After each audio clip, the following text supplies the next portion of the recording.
luego estirábamos o acortábamos la liguita, bueno, su estado natural o alargada, y fijábamos el 88 y el 90. Yo me acuerdo que fue un martirio haber hecho la interpolación de un área que nos dejaron ahí. Pero qué bueno que ustedes lo hicieron porque entonces tienen claro lo que es la configuración del natural. Y por otro lado tenemos el trazo del camino que pues podría ir por aquí con alguna curva o podría atravesar a lo mejor el camino, ¿no? De aquí o para acá. Bueno, pues eso ya me llevaría a hacer el perfil.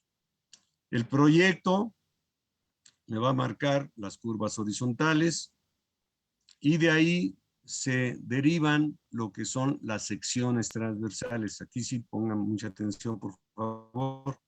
Esto hubiera empleado hace ratito. Aquí tenemos el cadenamiento y las elevaciones. Yo trataba de dibujar esta curva, que no lo logré, y sobre esta curva, que es el terreno natural, está mal la flechita, este es el terreno natural, y esta línea recta, con esta, sería la subrasante. Evidentemente aquí va a haber una curva, no la marqué, pero aquí hay una curva.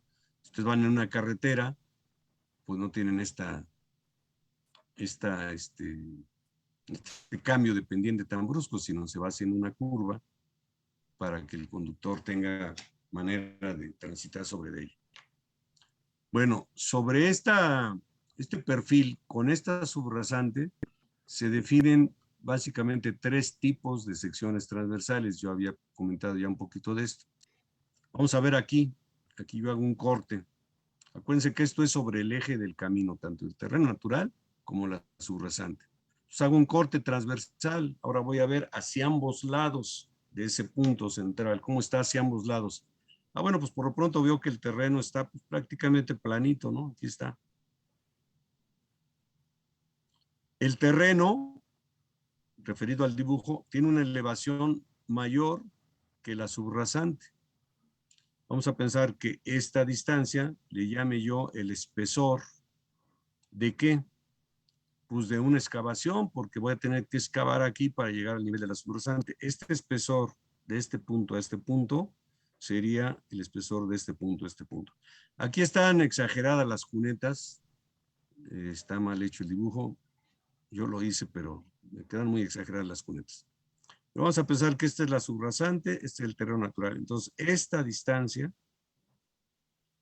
que es la diferencia de elevaciones entre el terreno natural y la subrasante, va a conocerse como espesor del corte en este caso, porque el terreno natural está en una elevación superior a la subrasante. Me vengo a este punto, a esta sección. Ahí sucede lo contrario, el terreno natural, si me refiero a las elevaciones, tiene una elevación inferior a la subrasante.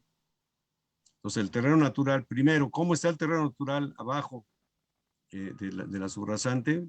Es decir, hago un levantamiento transversal al eje del camino. Bueno, pues tiene esta forma el terreno natural con relación a este el eje del camino. Y entonces, para yo lograr alcanzar el nivel de la subrasante, tendré que construir un relleno que sea estable además para llegar a este punto. Este talud que se llama, ya lo habíamos visto, tendrá que tener cierta inclinación para lograr que esto sea estable, porque si no, cuando esto recibe una carga, pudiera perder estabilidad y derrumbarse ese talud.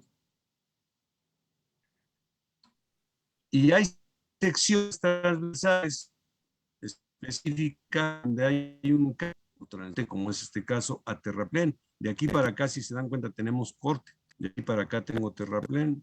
Entonces, otra vez hago un levantamiento transversal al eje del camino. Vamos a pensar que el camino ahí estuviera así.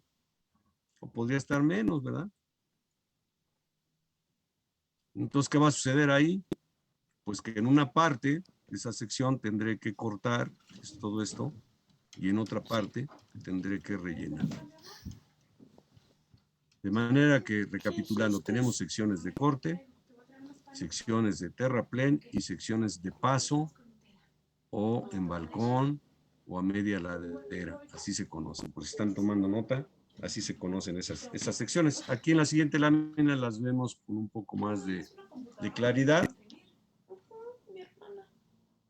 La primera sección que veíamos, el terreno natural está en una elevación superior a la subrasante, da origen a un corte. Yo conozco por proyecto el ancho de esta corona y por proyecto, por diseño, perdón, acuérdense que había dicho que iba a usar diseño, tengo la inclinación de estas paredes. A lo mejor a ustedes les ha tocado transitar donde estas paredes son casi verticales y la roca es muy sana, no tendríamos razón de por qué darle una, pero generalmente se le da una inclinación. Entre más malo sea el material, mayor esta inclinación. Esta inclinación se le llama talud y puede ser desde vertical, y lo usual es que pueda llegar a 1.5 a 1 o aún más, pero recomendable es no mayor de 1.5 a 1, que quiere decir 1.5 horizontal por 1 vertical.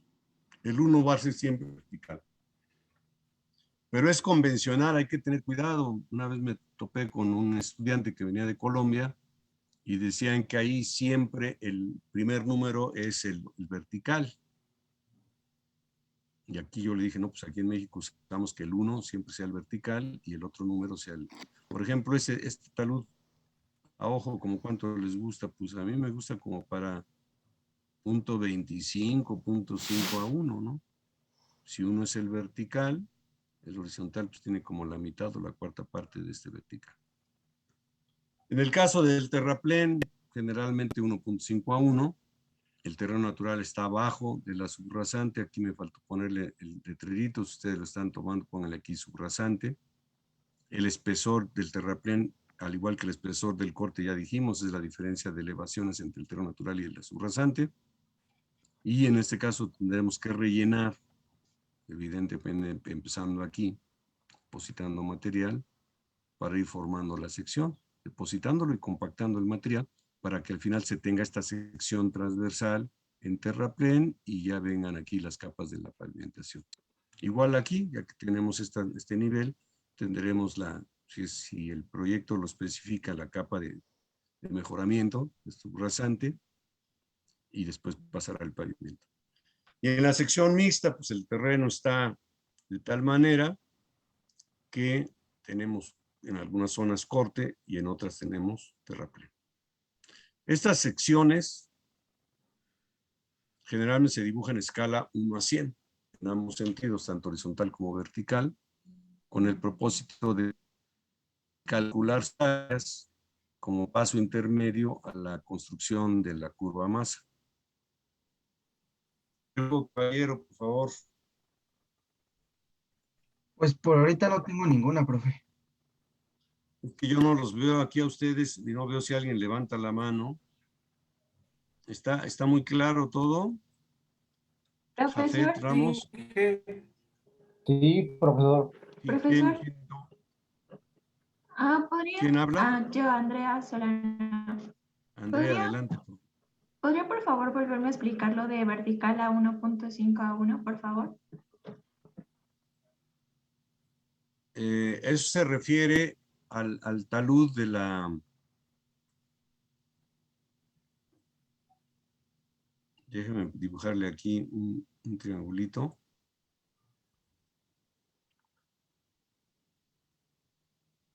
A veces también se representa así, el talud. Entonces lo que le estoy diciendo es que es la relación horizontal a vertical que tiene una cierta pared lateral en un canal. Esto podría ser un canal, ¿verdad? Vamos a construir un canal, pues vamos a excavar para que por aquí pase el agua. O en un terraplén. Y el 1.5 a 1 significa, bueno, aquí le puse de vertical a 1.5 a 1. El 1 siempre va a ser el horizontal, esto vale 1.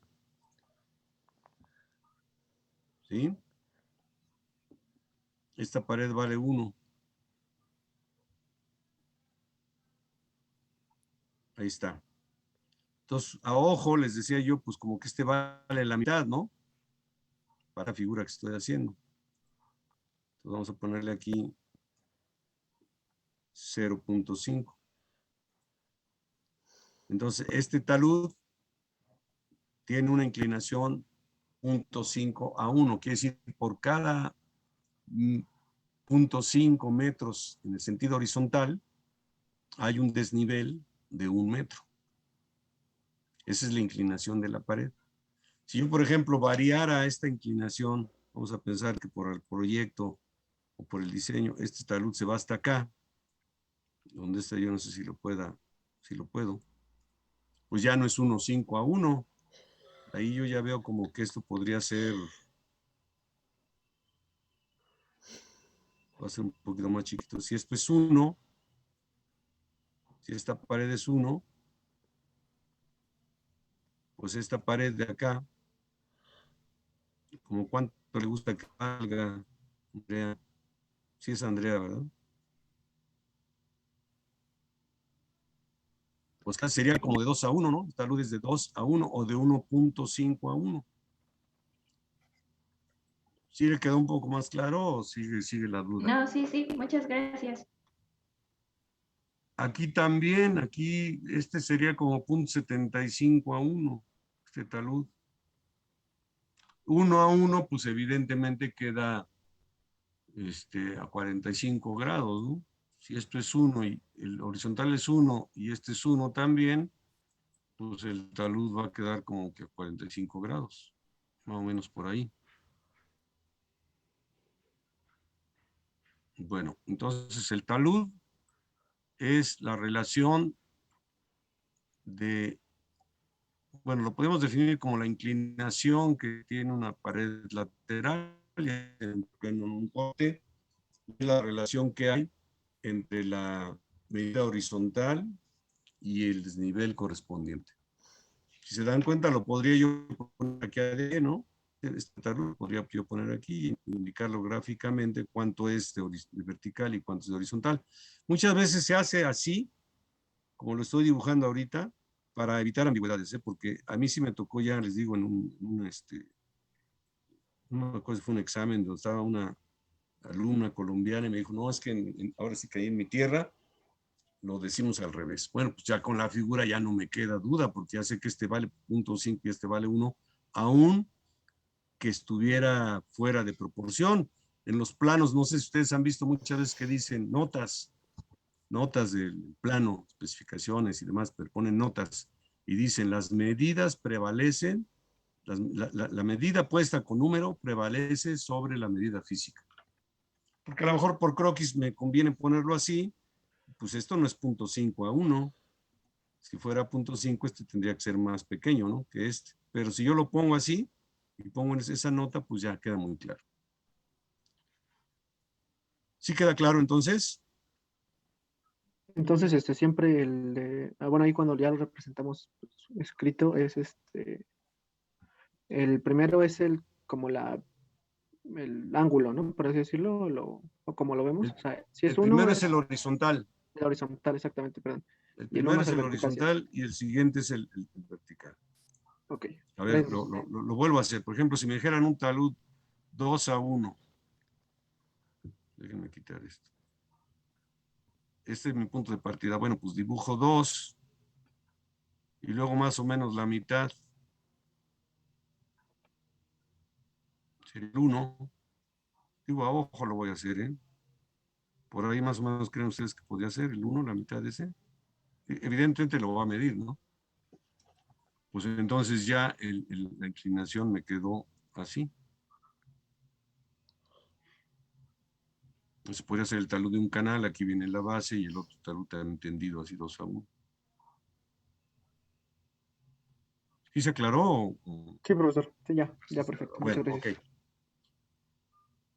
Bueno, entonces, si lo que voy a hacer es calcular los volúmenes acumulados de corte y de terraplén a lo largo del camino, pues lo voy a hacer con un procedimiento que se llama de áreas extremas que mencionamos la clase pasada.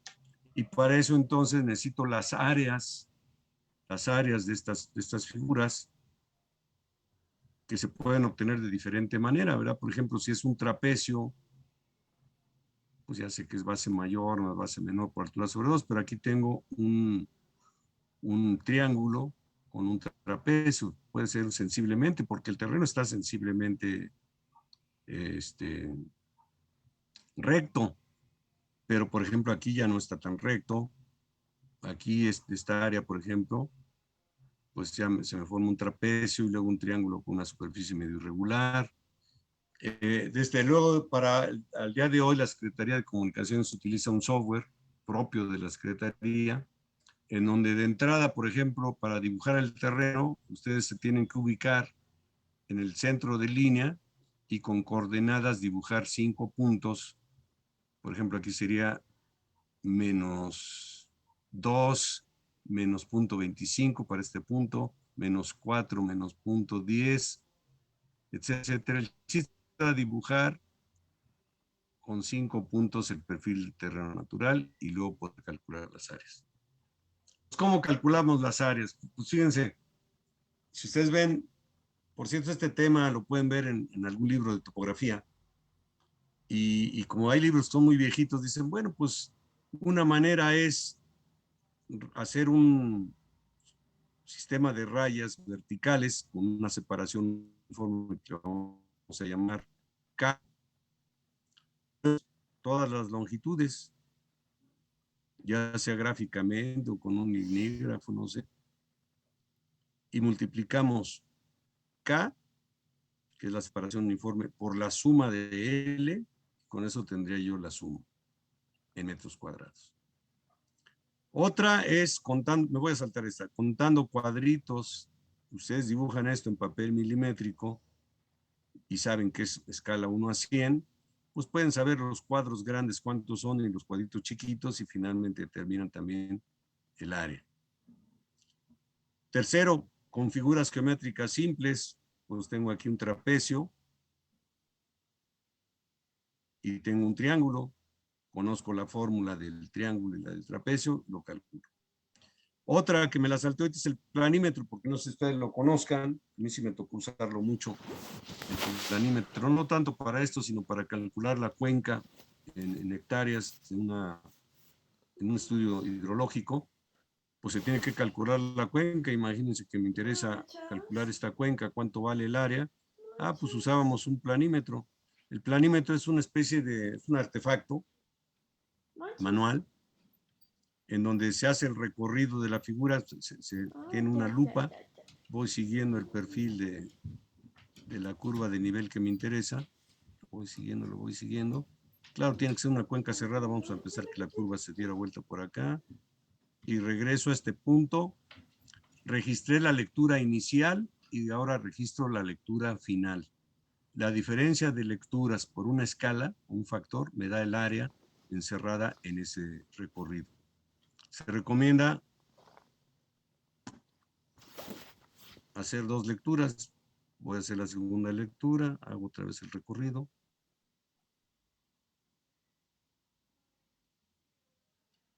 Hago la diferencia de lecturas por la escala y veo el área. Si me falló, si hay mucha diferencia, pues hago una tercera hasta que las lecturas o la diferencia de lecturas sea más o menos la misma.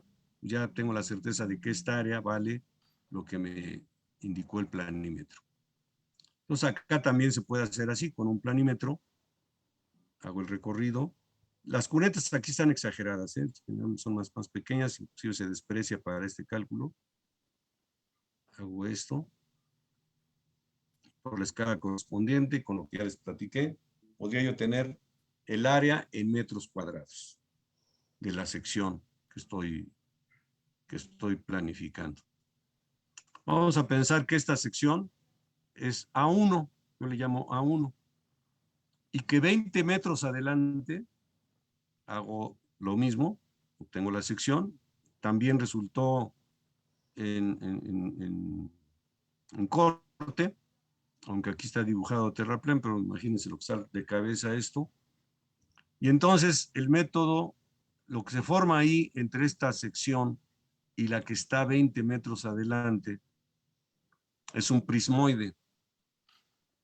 Y el volumen del prismoide, si ustedes consultan por ahí cómo se calcula, pues se calcula como L6, donde es la distancia que separa las dos secciones, que multiplica a A1 más A2 más 4 veces la sección media, que aquí no está dibujada, pero aquí la podríamos dibujar, ¿verdad? Está la sección a la mitad de L, ahí dibujo una sección, entonces tendría yo que calcular A1, A2 y AM, y entonces aplicar esta formulita y obtener el volumen del prismoide, lo cual pues sí hace un poco complicado el cálculo. Entonces, para simplificar esto, se va a hacer la suposición de que las generatrices del prismoide, o sea, imaginen ustedes que tenemos aquí áreas a una distancia infinitesimal, son paralelas a un plano directriz. Aquí hay un cierto alabeo que se va a depreciar, igual aquí abajo. Si ustedes desarrollan esto haciendo que AM sea A1 más A2 entre 2, háganlo por curiosidad, les va a resultar que esta expresión se simplifica y se vuelve esta. A1 más A2 entre 2 y por L. Yo me dio el gusto de escribirla para más o menos asemejarla a esta, como L entre 2, que multiplica ya no a esto, sino a A1 más A2. Entonces es muy sencillo, calculo la A1, calculo la A2, conozco la distancia que la separa y el volumen aproximado, no es exacto, exacto sería con esto, el volumen aproximado que es suficiente para los fines prácticos que nos ocupan, sería A1 más A2 entre 2 y multiplicado por L. Leído de otra forma, la semidistancia entre las áreas que multiplica a la suma de estas áreas. A1 más A2. Entonces, fíjense, ya tengo el volumen, en este caso de la figura de terraplén, se ha dibujado un terraplén. Si hubiera dibujado dos secciones en corte, sería de corte. El volumen que hay entre estos dos puntos, aquí tendríamos una estación, acá tengo otra estación, entre las dos estaciones hay terraplén, y el volumen de ese terraplén va a ser A1 más A2 entre 2 y por L. Y entonces, en la gráfica que les estoy diciendo, donde está el cadenamiento con las elevaciones, yo pondría un punto en esa estación que me está dando el volumen que calculé. Vamos a pensar que aquí adelante hubiera una A3 y que siga habiendo terraplén, porque puede ser que haya un cambio de terraplén a corte. Que ahorita estamos con puro terraplén.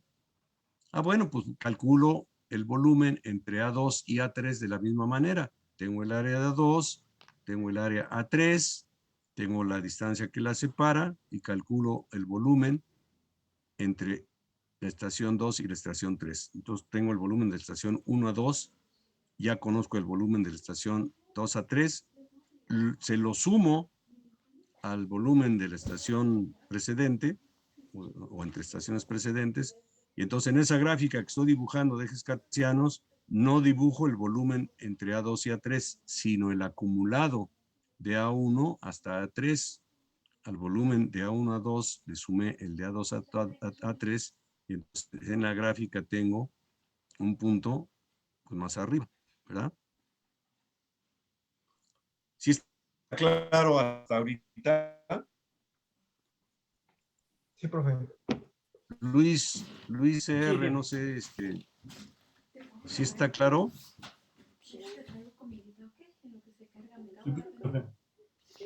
Mayra Islas. Profesor, ¿me podrían, perdón, Sí, adelante, quien está hablando, adelante, por favor. es que también le iba a comentar, bueno, pues está en modo presentación y no alcanzo a ver lo que viene abajo de la AM, de A1 más A2, es como que se corta ahí la presentación. A ver, ahí está mejor. Sí, ya. Bueno, eran dos, pero sí, así está mejor. Gracias, profesor. Sí, les digo yo, si yo quisiera calcular con exactitud esto, pues me meto en un lío tremendo, porque acuérdense que esto no está construido todavía. Esto tenemos el diseño, pues, de la carretera, y con base en eso, bueno, pues se hicieron las secciones transversales y demás. Tendría yo que estar calculando aquí, dibujando el área. Entonces, nos vamos por la fácil. El A1 lo puedo calcular, A2, ya teniendo eso por áreas extremas, A1 más A2 entre 2 y por L. Lo digo así porque estrictamente estamos haciéndolo así. Da lo mismo que lo escriba de esta manera, yo lo escribí así para ser un poquito congruente con de dónde se derivó esta expresión de la fórmula del prismoide, pero es lo mismo que primero obtenga yo la semidistancia y lo multiplique por la suma de las áreas, a que primero obtenga yo la suma de las áreas entre 2 o el promedio de las áreas extremas y lo multiplique por L, es lo mismo. Entonces, ¿sí está claro? No traigo un dibujo, pero aquí lo podemos ver, porque yo ahorita les dije, bueno, pues aquí hay terraplén, pero va a llegar un momento, ya lo llevamos acá, ¿verdad? Aquí traigo terraplén, todo eso traigo terraplén, aquí ya cambia el corte. Y además, para acabar de amolar, en esta sección, tengo corte y terraplén, ya vimos en la subrasante, puedo tener corte y terraplén, dependiendo cómo esté el terreno transversal. Entonces, ¿qué pasa en esos casos? Donde pudiera haber entre dos estaciones, en una terraplén y en la otra corte. Por ejemplo, aquí, déjenme ver, miren, esta es la 100 más 200 y esta es la 100 más 180, o sea, el trazo viene para acá. Bueno, en la 180 se ve que tengo corte, ¿no? Aquí tengo corte y aquí tengo terraplén. Aquí prácticamente puro corte, pero para acá tengo terraplén.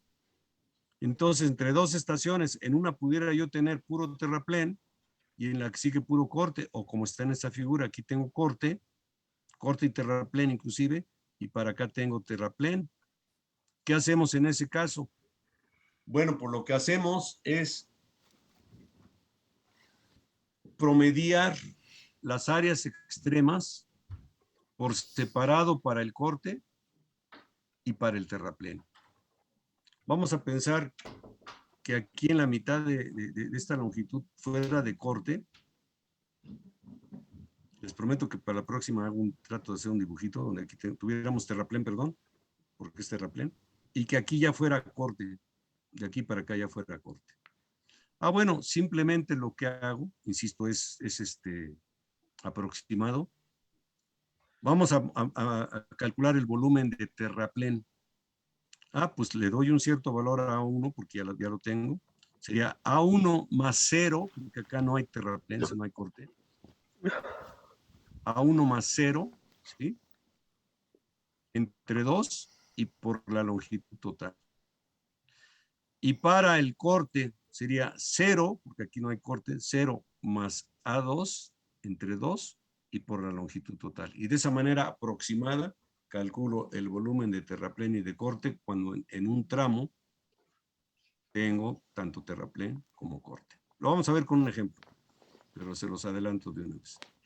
Este es un dibujo de un libro que habla no habla de curva masa, sino habla de otros temas, o creo que sí trae el capítulo de curva masa, pero que me gustó mucho porque les ilustra la transición de cortes que traemos de acá. Acuérdense que aquí el cadenamiento va de aquí hacia acá, de izquierda a derecha. Esta es la estación 100 más 140. Lo que hemos dibujado es en el eje del camino, el perfil y todo lo demás. Esta es como una perspectiva. Aquí tenemos, fíjense, la 140 no aparece o no la dibujaron la 160, pero aparece la 100 más 168, porque ahí es donde se produce la transición. Y luego la 200 van a cada 20, excepto en aquellos puntos que nos puedan interesar. Entonces aquí hay una zona de transición donde tenemos de excavación a relleno. Creo que está muy clara la figura. Y si ustedes transitan próximamente una carretera, van a verla con ojos diferentes, se los aseguro. Van ustedes ir viendo y dicen, caray, aquí estoy sobre un terraplén, y van a ver cómo de repente, se presenta el corte, y luego cambian otra vez el terraplén. Si van a la México Querétaro o a la México Toluca, pues lo ven con mucha claridad. Este es también de otro libro, no se ve tan claro, pero bueno, ayuda un poco. en donde acá traemos un terraplén y luego ya viene una transición y otra vez corte y terraplén. Pero la anterior está mejor. Esta es una fotografía, creo que de la México Querétaro, que esa sí la tomé alguna vez, porque se les dificultaba a los alumnos ver cómo es que se podía calcular el volumen entre dos secciones. Vamos a suponer que este trapecio está separado de aquel 20 metros. ¿Qué volumen está ahí? Pues ya lo vimos. Si yo logro calcular el área de este trapecio y el área de este otro, pues A1 más A2 entre 2 y por la distancia que la separan, yo tendría ya el volumen de corte que se va a tener entre esta sección y la siguiente. Para acá atrás también se ve corte, entonces se alcanza a ver el corte, pero como el terreno natural va variando, cada vez el espesor de corte va siendo menor hasta que vaya a un punto en el cual se tenga ahora transición del corte al terraplén. Esta foto me encanta, es muy, muy clara, muy ilustrativa, y si fuera terraplén es algo parecido. Esto me parece que la tomé también allá en Oaxaca. Vean, aquí están las estacas, que son las que marcan los niveles y demás, pero aquí también se ve. Digo, no se ve hacia el lado izquierdo porque la foto no lo permite, pero aquí se ve la subrasante, el talud, una sección X metros adelante, el volumen de terraplén será el área transversal 1 más el área transversal 2 entre 2 y por la distancia que separa ambas áreas. Yo creo que con esto, pero salvo la mejor opinión de ustedes, se ve con mucha claridad cómo puedo calcular el volumen entre dos estaciones, ya sea de corte o de terraplén. ¿Cómo lo ve usted, Josué, Daniel? Pues todo en silencio si se oye. Sí se ve más claro con la imagen, ¿no? Sí, claro. Kevin, Ay, ¿también lo ve claro? Sí, profesor, se aprecia mucho mejor con imagen. Entonces lo que yo estoy haciendo es, o lo que vamos a hacer es acumular los volúmenes, ya les había yo comentado, si yo traigo una estación acá atrás y tenía un volumen, no sé, de 1000 metros cúbicos, lo estoy inventando, y entre este y otra hay otros 1000, pues entonces en mi gráfica, el primer punto sí le pongo 1000, pero el siguiente ya le pongo 2000, ya se acumularon 2000. Así le voy acumulando. Ahora, nadie me ha hecho una pregunta que yo esperaría, porque yo he dibujado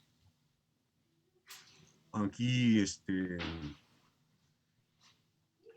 hecho, como que dibujo, siempre va creciendo esa curva masa, siempre va creciendo hasta que llega al infinito, ¿o qué pasa? ¿De acuerdo cuando les puse la primera figura que la curva masa estaba así, estaba curveada, a veces subía y a veces bajaba? ¿Sí, Norma? ¿Norma tomó la palabra o quién?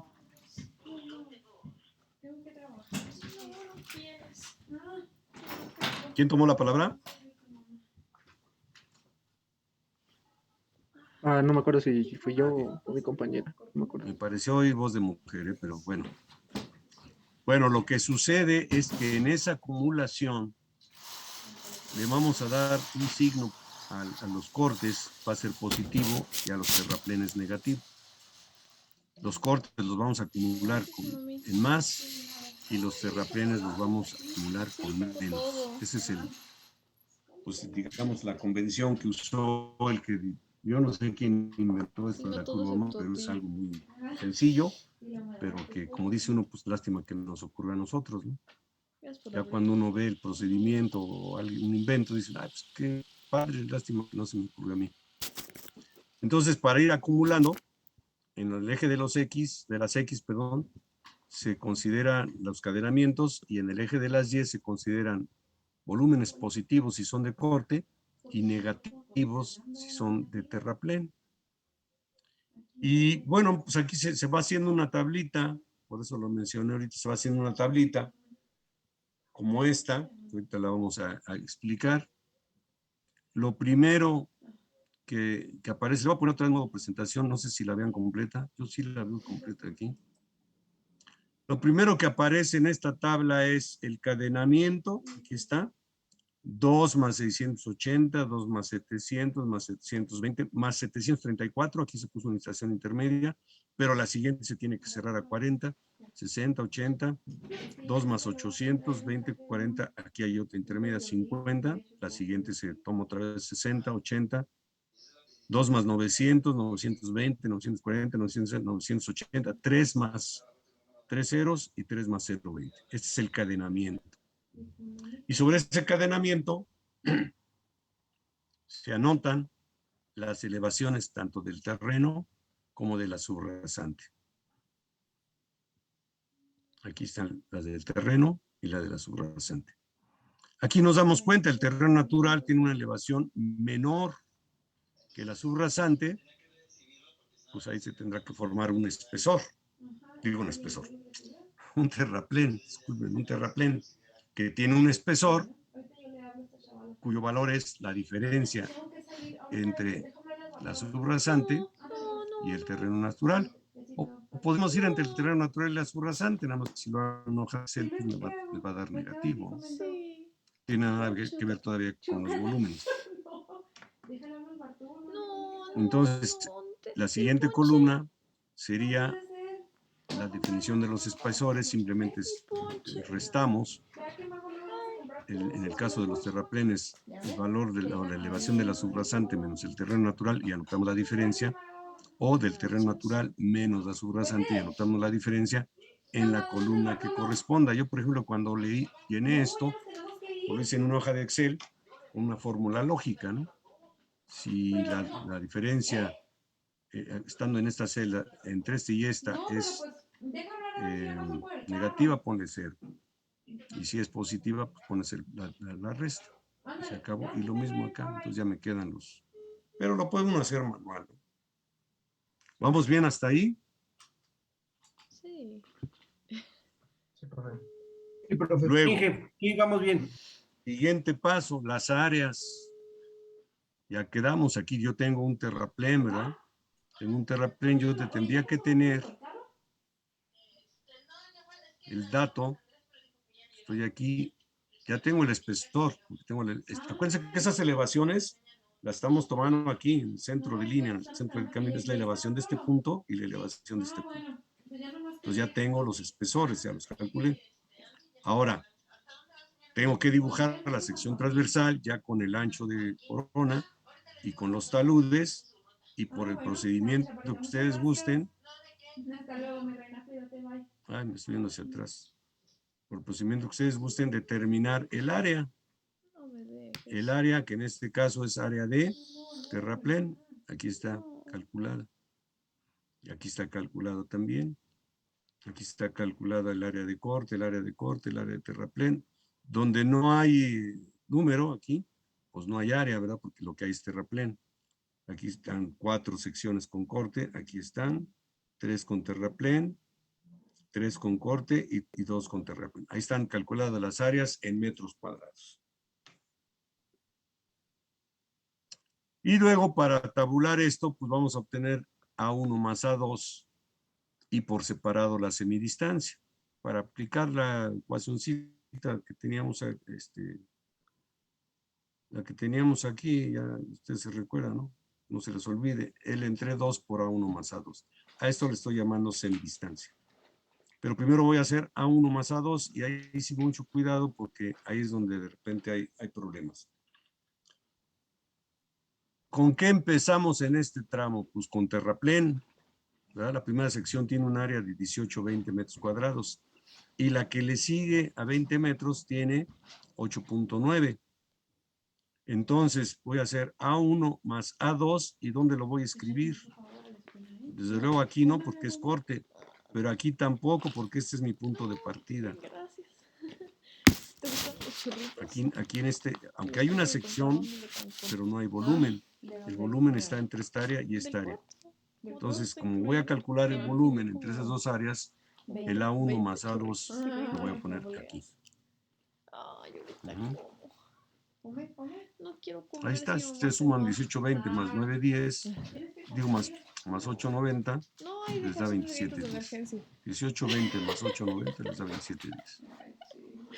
Pero aquí es donde les digo que hay que tener mucho cuidado, porque para la siguiente sección ya no hay terraplén, hay corte. Entonces voy a manejar de manera independiente el terraplén y el corte y voy a decir, bueno, el A1 es 8.9, el A2 es 0, pero lo sumo, H.9, 8.9 más 0, 8.9. Luego 0 más 0, no hay nada, 0 más 0 no hay nada. Aquí 0 sería el A1, A2 vale 1.4, entonces 0 más 1.4, 1.4. 1.4 más 22, 22 más 6.4, 6.4 más 0, 0 más 0, 0 más 0, 0 más 0, 0 más 2.4, 2.4, 2.4 más 6.3, 6.3 más 2.8, 2.8 más 0, 2.8, 0 más 0, 0 más 0, 0 más 3.1, 3.1 y para terminar 3.1 más 11.4, 14.50. Hago lo mismo con los cortes. Mi primer área vale 0, ¿verdad? Y la segunda 0, 0 más 0, pues es 0. Pero para la siguiente 0 más 4, 5, 4, 5.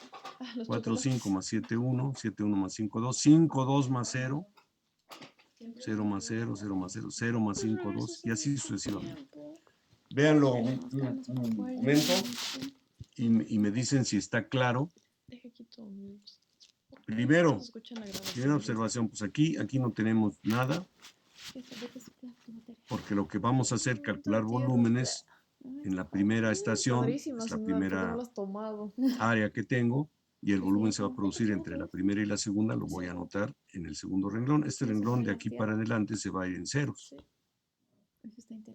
Pero lo que me interesa ahorita es Mi carrera en general. si quedó claro el procedimiento de la suma de la A1 más A2. La quiero dejar. Cuando en un punto, hablando por ejemplo ahorita aquí de del terraplén, en el A1, en la estación 2 más 700 tengo 890 y en la 2 más 720 tengo 0.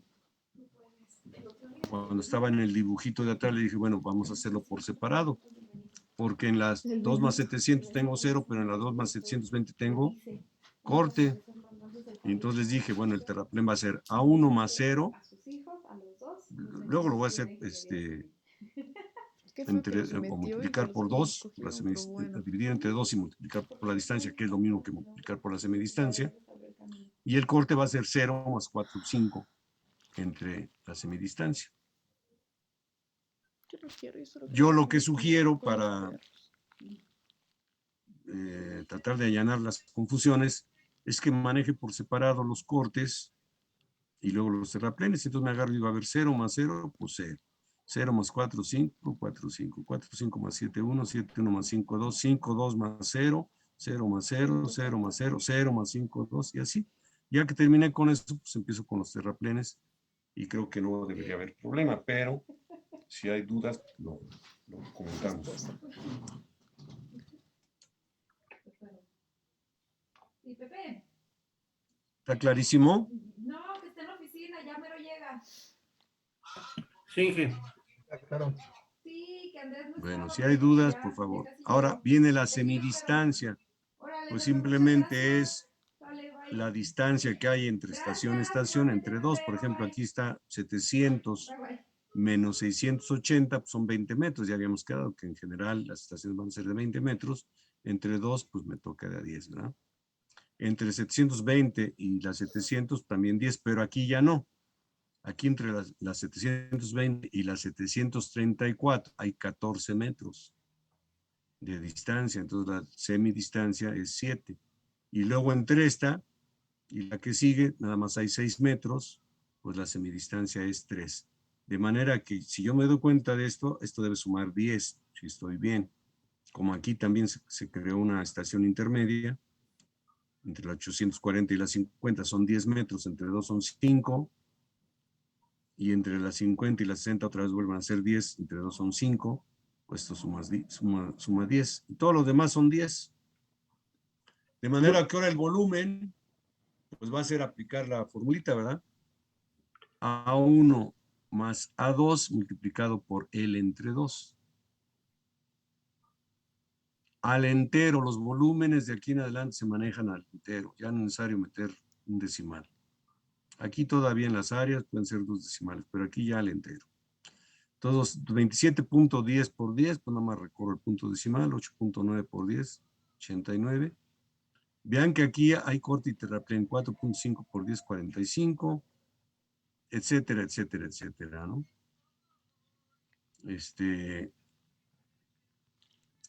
Aquí 11.6 por 7, 81, 12.3 por 3, 5.2 por 10, 5, etcétera, etcétera, y aquí lo mismo. Voy a multiplicar A1 más A2 por la semidistancia y anotarlo según corresponda en corte o en terraplén, aunque aquí ya vimos, me estoy dando cuenta que hay tanto corte como terraplén entre las 700 y las 720. Ah, ya llegó. Profesor, solo una pregunta. Sí, adelante. Bueno, no sé qué significa ahí, dos más 680. ¿Qué significa? ¿Qué, perdón, no le escuchó? El 2 más 680. Ahí en las estacas al principio, cuando te van diciendo como a cada cuánto están las estaciones, perdón, las estaciones. El 2 más así se designan las estaciones, o sea, en un canal, o en un dren, o en una carretera. Ya vimos lo que son las estaciones, no sé si está claro, no son distancias horizontales medidas sobre el eje del camino. Y vamos a pensar, perdón, que se va a iniciar el camino. Ah, bueno, pues parto de la 0 más 3 ceros. Así se denominan las estaciones. Ah, ok. 0 más 3 ceros. Entonces, como la siguiente está a 20 metros, sería 0 más 0,20. La siguiente sería 0 más 0,40. Y así, aquí en este ejemplo, pues, como es un ejemplo académico, pues el tramo que se está analizando empieza en la 2 más 680. La siguiente sería la 2 más 700, ya no lo repetía, nada más puse 700. La siguiente sería 2 más 720 y así sucesivamente. Es decir, es una distancia horizontal referida a un punto de referencia. Ok, profesor. Sí, entendido. ¿Sí le quedó claro? Sí, sí. Me quedé pensando porque en los, en los canales el cadenamiento se inicia aguas arriba y en los drenes el cadenamiento se inicia aguas abajo. O sea, digamos, el 0 más 3 ceros en un dren sería en donde está desaguando el dren. Y en un canal, donde está empezando a captar agua el canal, sería el 0 más 3 ceros. Son convenciones que se van teniendo. ¿Por qué los 20 metros? Pues porque esto es en México. Si ustedes ven un caso en Estados Unidos o en Inglaterra, los cadenamientos no son a 20 metros, lo toma, ya no me lo toman en Estados Unidos, ni siquiera son en metros, son en yardas, 10.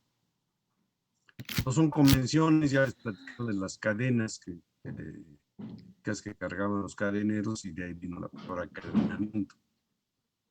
Bueno, entonces ya tenemos los volúmenes y lo que estamos enfocándonos en construir la curva masa, es decir, volúmenes acumulados de corte y de terraplén, con la idea de ver después, ya dibujada la curva masa, en dónde se puede compensar los cortes y los terraplenes, es decir, dónde voy a ocupar el volumen de corte para construir un terraplén. Pero eso me lleva entonces a uniformizar los volúmenes, porque el volumen de corte, ¿qué volumen es de los tres que hemos visto? ¿Qué tipo de metros cúbicos son?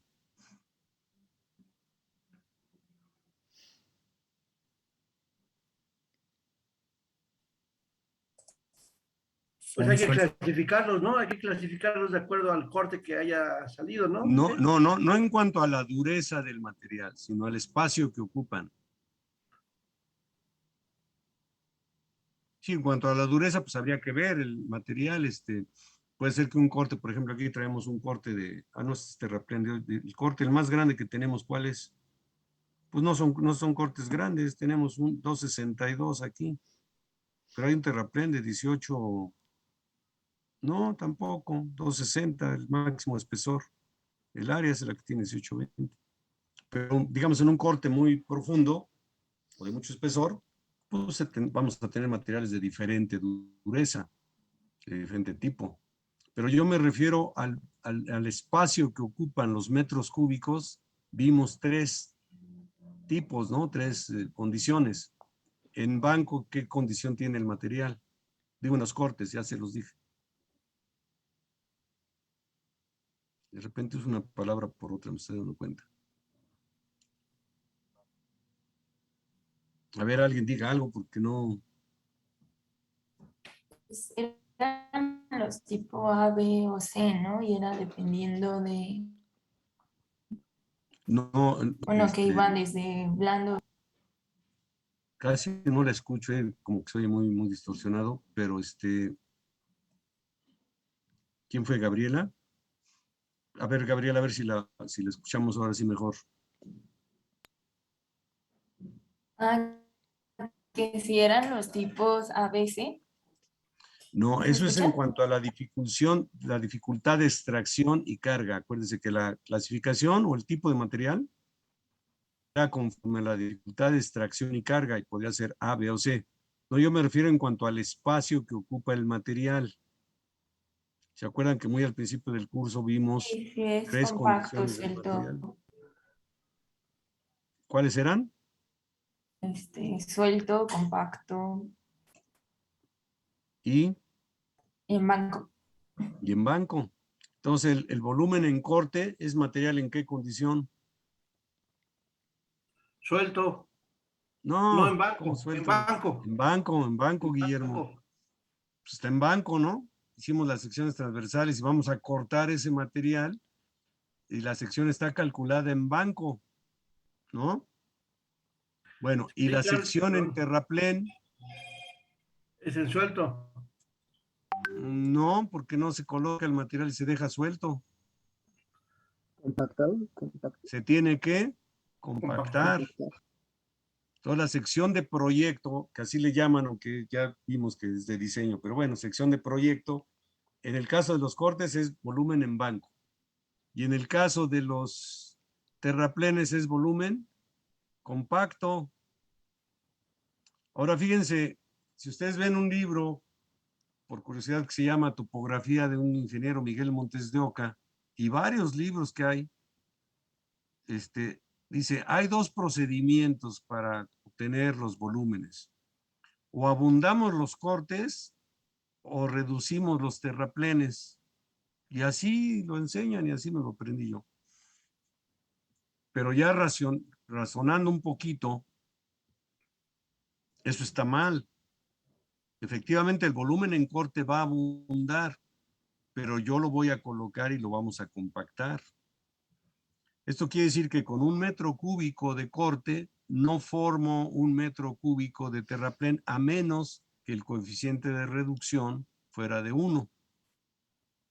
Porque el coeficiente de reducción lo que me relaciona es el volumen en corte con el volumen compactado. Eso lo enfaticé mucho al principio. Lo normal es que el volumen de terraplén sea menor que el volumen en banco, es decir, que el coeficiente de reducción o lo que aparece en esta tablita como factor volumétrico sea menor que la unidad.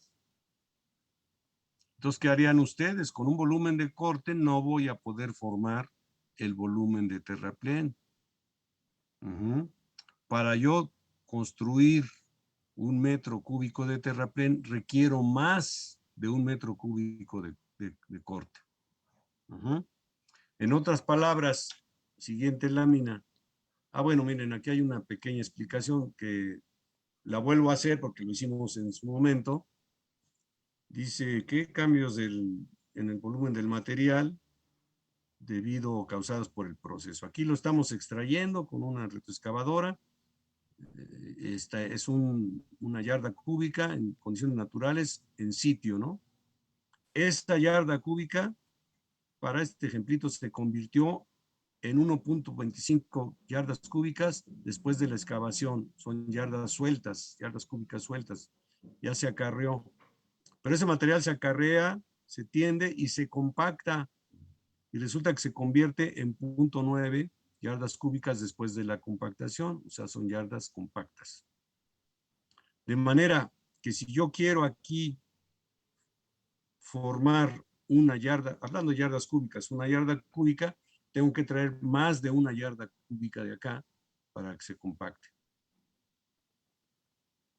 Fíjense, si yo quisiera formar aquí 0.9 de yardas cúbicas, no lo voy a lograr si saco 0.9 de yarda medida en la excavación, que se va a convertir a lo mejor en una yarda cúbica, pero cuando la compacte, este 0.9, pues se convirtió en menos de 0.9 porque se redujo su volumen.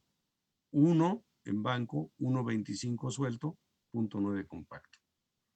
Sí está claro esto, ¿no? Ya lo hemos visto. Entonces, ¿qué quiere decir? Que contra... Perdón, Sí, adelante, Guillermo. aquí tengo una duda, Inge. Sí. Ok, yo mido en banco, vamos a decir, una yarda cúbica, un metro cúbico, ¿sí? Usted me dice que a la hora de excavarla, ok, se abunda, tiene un abundamiento, ¿sí? Correcto, ok. Y a la hora de colocarlo, ese mismo metro cúbico que saqué, ahora lo coloco, lo extiendo y lo compacto. Sí. Eso, y ahora es 0.9 de metro cúbico, lo que... Para este ejemplo, sí. Estos factores pueden variar dependiendo del tipo de material. Ajá.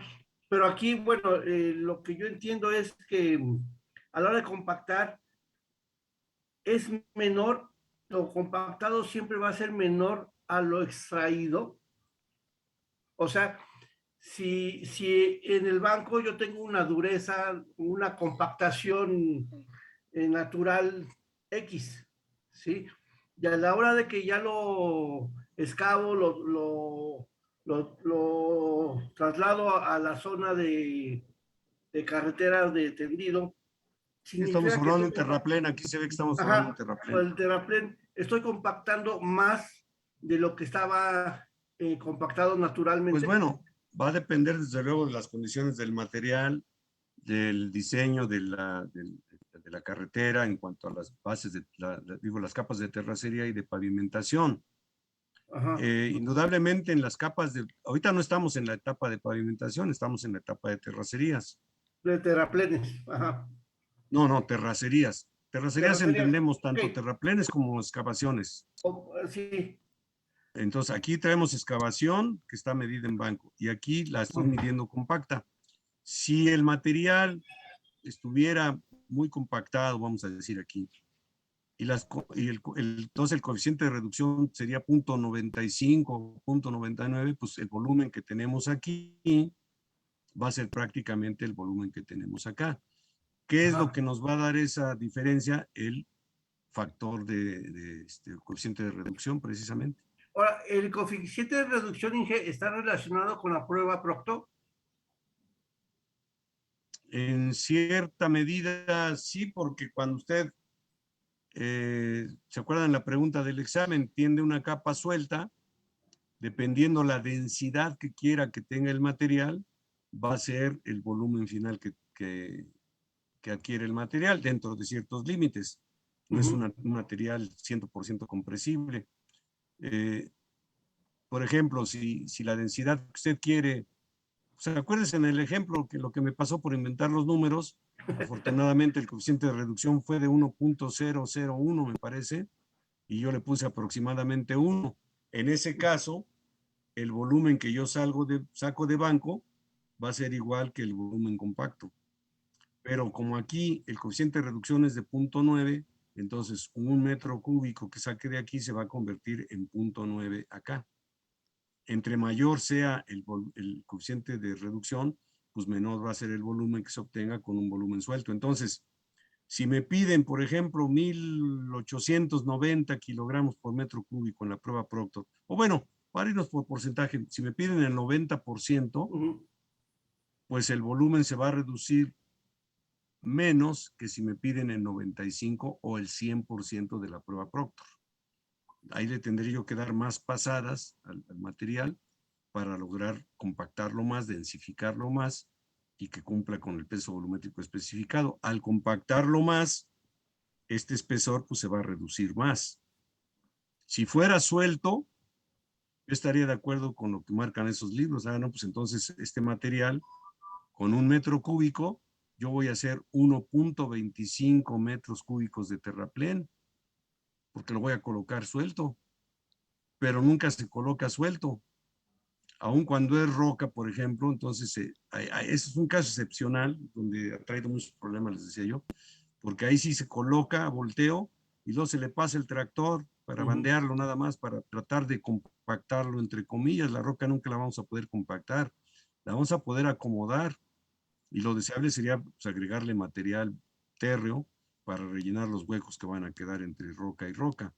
Claro. Pero en un material como este, que se está ejemplificando, se está presuponiendo que el volumen compacto va a ser menor que el volumen en banco.